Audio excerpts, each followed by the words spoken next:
In the mid-18th century, London was a city of contrasts. The muddy streets were thick with soot from coal fires, the stench of open sewers, the damp cold rising off the River Thames. Yet step inside the candlelit ballroom of a Georgian mansion, and you'd find yourself in a different world entirely.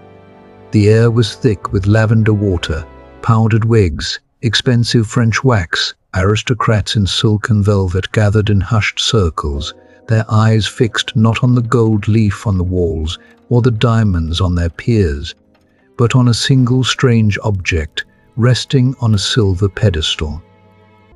It was a lumpy, spiky, golden-brown fruit, crowned with a ring of rigid, sword-like leaves. This was the pineapple, and in the 18th century it was the ultimate symbol of wealth, of social power. To carry one of these under your arm at a high society gala was to announce that you belonged to the very top of society. It was the Georgian equivalent of a custom-made crown or a modern luxury watch. What made the pineapple so intoxicating to the European elite wasn't its taste, because almost none of them had ever actually eaten one. For nearly 2 centuries after its arrival, the pineapple was too valuable to consume. It was treated like a piece of fine art, a living sculpture to be exhibited. A thriving rental market emerged in cities like London and Paris, catering to wealthy social climbers who wanted the prestige of the fruit without the cost of buying one outright. You could rent a single pineapple for one evening to carry around a party and show it off to your peers for a fee that translates to roughly $8,000 in today's money. Rental agencies even hired armed guards, known as pineapple curators, to escort the fruit to parties, making sure no overexcited guest dared to cut it open or bruise its scaly skin. If a host actually sliced one open and served it to guests, that was considered an act of near-criminal decadence, a display of wealth so loud it bordered on madness. This obsession had been building in the royal courts of Europe for generations. In the 1670s, King Charles II of England decided to make a statement that would cement his image as a ruler of imperial stature. He commissioned a royal portrait by the Dutch artist Hendrik Dankert. In the painting, Charles stands in a manicured classical garden, flanked by his spaniels, dressed in a brown coat trimmed with black ribbon. Kneeling before him is the royal gardener, John Rose, presenting the king with a single dark golden pineapple. This painting wasn't just a record of a horticultural achievement. It was political propaganda. By presenting himself as the master of a fruit that refused to grow in the cold English climate, Charles II was signaling his reach over nature itself. The message was simple. A king who could force the tropics to bow to his gardens was a king who could conquer anything. But this lumpy, spiky plant was more than an aristocratic toy. Behind its sweet, fragrant flesh lies a saga of survival, obsession, and a corporate coup that would eventually topple the monarchy, trigger an armed invasion, and redraw the map of the Pacific. This is the history of the pineapple, the royal fruit that toppled a kingdom. Long before European monarchs wore its blossoms in their hair, the pineapple was a wild, unnamed weed clinging to the tropical soils of South America. Thousands of years ago, the indigenous Tupi and Guarani peoples discovered this plant growing wild along the riverbanks of the Paraná-Paraguay basin. They called it nana, meaning excellent fruit. Later, ananas comosus. But the Guarani valued it for more than its sweetness. They fermented it into a potent ceremonial beer called cahuim, brewed for sacred rituals and tribal gatherings. They stripped the tough fibers from its leaves to weave ropes, hammocks, bowstrings. They also discovered the juice had medicinal properties, using it to clean wounds and settle the stomach, unaware they were harnessing an enzyme, bromelain, that modern science wouldn't isolate for another few centuries. Over generations of careful selection, these farmers slowly bred the wild acidic plant into a juicy golden treasure, propagating it by replanting its crown, spreading it north through South America, into Central America, and eventually to the Caribbean. In November of 1493, on his second voyage to the New World, Christopher Columbus anchored his fleet off the coast of Guadeloupe.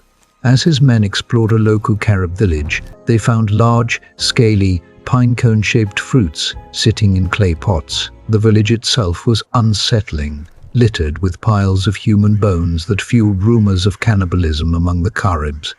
But cutting through the dread was a sweet scent, drifting through the humid air. Curious, Columbus sliced one open and bit into it. He recorded in his journal that it was the most delicious fruit in the world, comparing its sweetness to the finest melons he'd ever tasted. He named it piña for its resemblance to a pine cone. When the English later encountered it, they tacked on the word apple, their generic label for any delicious fruit. Columbus knew this would cause a sensation back home. He loaded his cargo holds with as many pineapples as they'd hold and set sail for Spain. But there was a catch. Pineapples spoil fast. In the 15th century, a wooden ship crossing the Atlantic took months, battling unpredictable winds and brutal heat. The humidity in the cargo holds turned nearly every pineapple into a sticky, fermented mess within 3 weeks. Out of the entire shipment, only one solitary pineapple survived the crossing, kept alive, quite literally, by a sailor who refused to let it rot. That one battered survivor was presented to King Ferdinand II of Aragon. He tasted a single slice of the withered fruit and was instantly captivated. Sugar was still an extraordinarily expensive luxury in Europe at the time, so the pineapple's rich sweetness seemed almost miraculous. Ferdinand supposedly called it the best thing he'd ever eaten, then refused to take a second bite, worried he'd lose his taste for ordinary Spanish fruit if he got used to it. That single reaction created an obsessive demand among European monarchs for a fruit their own soil flatly refused to grow. For the next 2 centuries, that inability to cultivate the pineapple in Europe would drive the continent's wealthiest minds and its most talented botanists half out of their senses. By the early 18th century, Europe was gripped by what historians now call pineapple fever. Unlike apples, grapes or wheat, crops written about and cultivated since antiquity, the pineapple was entirely new. It had no mention in the Bible, no history in Greece or Rome, no place in European tradition at all. It was a blank canvas for exotic luxury. But how do you grow a tropical fruit through the freezing winters of England, Germany, or the Netherlands? The answer turned out to be equal parts engineering and unfiltered wealth. The first real breakthrough came in the Netherlands in 1687. Agneta Blok, a wealthy Dutch horticulturalist, successfully grew the first pineapple on European soil at her estate, Wijverhof. She designed advanced, climate-controlled greenhouses using double-paned glass and custom heating systems. Her success sparked a bitter rivalry between Dutch and English gardeners, each side determined to prove their own scientific superiority. By the early 18th century, wealthy English landowners were building pineries, purpose-built hothouses designed for one thing only: growing pineapples. These pineries were small marvels of pre-industrial engineering. They ran on massive brick stoves connected to flue systems that burned coal around the clock, keeping the air at tropical temperatures even through a British blizzard. Below the plants, deep pits were packed with layers of fermenting tanner's bark and horse manure, decomposing organic matter that had to be turned and monitored constantly to generate a steady underground heat for the roots. For the laborers who built and ran these pineries, life was a grinding, dangerous job. These workers, sometimes called stovemen or dung shoveler boys, spent their days in suffocating 100-degree hothouses, shoveling tons of steaming manure and coal. Then, to regulate the temperature for the plants, they'd have to step straight out of that tropical heat into freezing English snow to adjust the ventilation shutters. That constant shock between extremes wrecked their health. Many of them, including boys barely into their teens, developed chronic respiratory illness, pneumonia, tuberculosis. The aristocrats who owned these estates never saw the damaged lungs or the broken bodies behind their coal stoves. They only ever saw the finished fruit, gleaming on a polished silver platter, completely severed from the suffering it took to grow it. keeping a pinery running cost a fortune in coal and labor every winter. If a stove went cold for even one night, or a worker misjudged the temperature by a few degrees, years of careful work could freeze and die within hours. Growing a single pineapple in 18th century Europe could cost the modern equivalent of hundreds, sometimes thousands of dollars. Because of that, the pineapple became the ultimate status symbol, a Veblen good, an object whose entire value came from being expensive and hard to get. That's why the rental market thrived, among people who couldn't afford a pinery of their own, but still wanted the fruit's prestige at their table for a single night. It was the ultimate social flex. Aristocrats grew so obsessed that pineapple motifs started showing up everywhere. Architects carved giant stone pineapples onto the towers of grand estates, like the Dunmore pineapple in Scotland, a 37-foot stone monument built in 1761 by the Earl of Dunmore. Silversmiths forged pineapple-shaped teapots. Weavers spun pineapple patterns into royal drapes. For a while, the fruit was stuck inside this golden cage, a symbol of extravagant, useless luxury. But as the world moved into the 19th century, industrial capitalism looked at this royal fruit and saw something else entirely.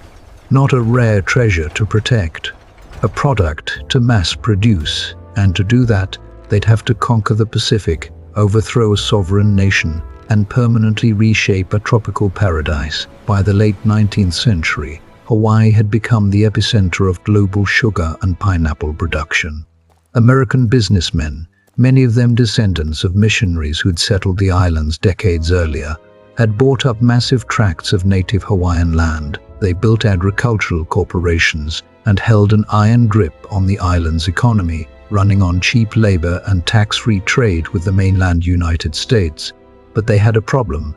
The Kingdom of Hawaii was a sovereign nation, recognized around the world, ruled by a native monarchy, and the Hawaiian royal family had no interest in watching their country turn into a corporate outpost for American fruit barons. In 1887, a group of armed businessmen calling themselves the Hawaiian League, backed by a private militia known as the Honolulu Rifles, took control of the capital and forced King Kalakaua at gunpoint to sign a new constitution.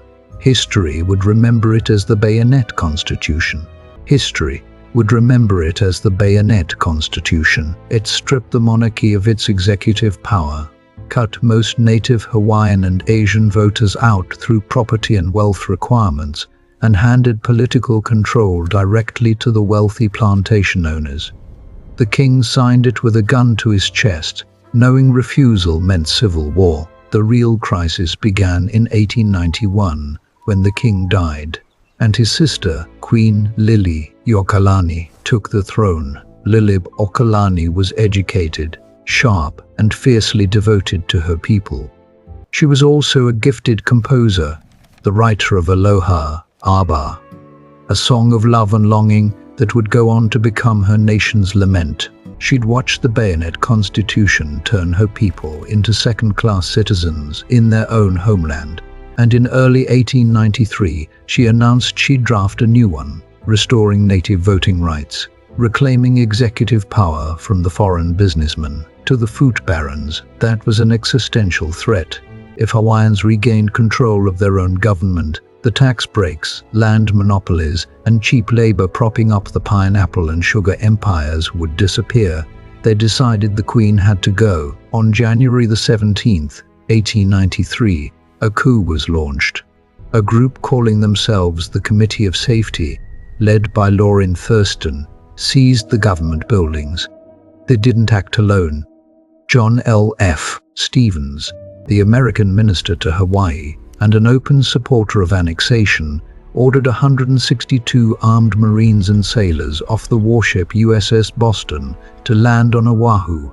Under the pretext of protecting American lives and property, the troops marched through Honolulu with Gatling guns and artillery, and pointed them straight at the Queen's residence at Iolani Palace. Outside the palace gates, native Hawaiians gathered, weeping, singing, begging their queen to let them fight. But Lilikuia Uakalani knew resistance would end in a massacre against a far superior military force. To spare her people, she made a devastating choice. She surrendered her authority under protest, writing to the US government that she yielded only to superior force and trusted that Washington would eventually review the facts and restore her to power. There would be no justice. The coup leaders declared Hawaii a republic and installed Sanford Ballard Dole as its president, a corporate lawyer, plantation advocate, and son of missionaries who'd grown up on the island speaking fluent Hawaiian. A friend of the royal family who betrayed them anyway, he immediately began lobbying Washington for annexation. Back in the United States, the coup sparked real political debate. President Grover Cleveland ordered an independent investigation led by James Blount. The Blount report concluded that the American minister had conspired with the businessmen, that the coup would have failed without the illegal landing of US troops, and that the whole thing amounted to an act of war. Cleveland demanded Dole step down and restore the Queen. Dole refused, betting correctly that Cleveland wouldn't send American troops against American citizens. They simply waited him out until a friendlier, expansionist President William McKinley took office. In 1898, Hawaii was formally annexed as a US territory, while Sanford Dole secured the political side of the annexation. His cousin James Dole was busy building an agricultural empire of his own. In 1901, James Dole founded the Hawaiian Pineapple Company, on land his cousin's coup had helped secure. In 1922, he bought the entire island of Lanai for $1.1 million, turning it into the largest single pineapple plantation on Earth, producing 3/4 of the global supply and earning it the nickname Pineapple Island. The pineapple was no longer just a fruit, it was the spoils of a war few people ever hear about. James Dole turned the islands into an industrial pineapple factory. To beat spoilage and cut shipping costs, he poured money into canning and automated machinery. The centerpiece was the Ginaka machine, invented in 1911 by Henry Ginaka, a mechanical marvel that peeled, cored, and sliced 100 pineapples a minute. It let the canning plants run around the clock, churning out millions of cans that could ship anywhere in the world without rotting. Within a few decades, the unthinkable happened. The fruit that once cost $8,000 to rent, the fruit kings had themselves painted with, to prove their divine right to rule, was now sitting on the shelf of every neighborhood grocery store in America and Europe. Sliced, peeled, preserved in syrup, selling for a few cents a can. Industrial capitalism had done what European aristocracy never managed. It tamed the king of fruits. But in doing so, it stripped the pineapple of its mystery, its prestige, and the blood-soaked history of how it got there. Today, the pineapple map looks nothing like it used to. Rising labor costs and environmental regulations eventually forced the big companies out of Hawaii. The plantations shut down. The island of Lanai was sold off to a tech billionaire. The world's biggest pineapple producer today is Costa Rica, exporting over 2 million metric tons a year. Most of it a sweet, low-acid variety called MD2, better known as the gold pineapple. That modern abundance comes with its own cost. Pineapple farming today runs on heavy pesticide, herbicide, and fertilizer use across vast monoculture plantations, and it's taken a toll. Degraded soil, deforestation, contaminated drinking water for the rural communities living beside those fields. Behind Costa Rica, countries like the Philippines, Brazil, Thailand, and India add millions more tons a year to a global market that now tops 28 million metric tons annually. A sacred, hand-cultivated crop turned into a cheap commodity, sold in plastic cups at gas stations or thrown onto pizza, still sparking arguments online to this day. So the next time you walk down a supermarket aisle and see a pineapple sitting in the produce section, or crack open a tin of it for a quick snack, take a second look at that spiky crown. You're looking at a survivor, a weed from a South American jungle that once captivated empires, drove kings half mad, and got an entire industry built around keeping it warm through a European winter. But remember too that its sweetness came at the cost of a nation's freedom. Behind every bite, there's an empire that rose, a crown that fell, and a history most people never hear. If this one surprised you, hit subscribe, drop a like, and let us know in the comments what shocked you more: people renting pineapples for parties, or a corporate coup that stole a kingdom. Next week, we dig into the dark, forgotten history behind another everyday food sitting on your plate right now. I'm Edible Empires, and this is the history behind every bite.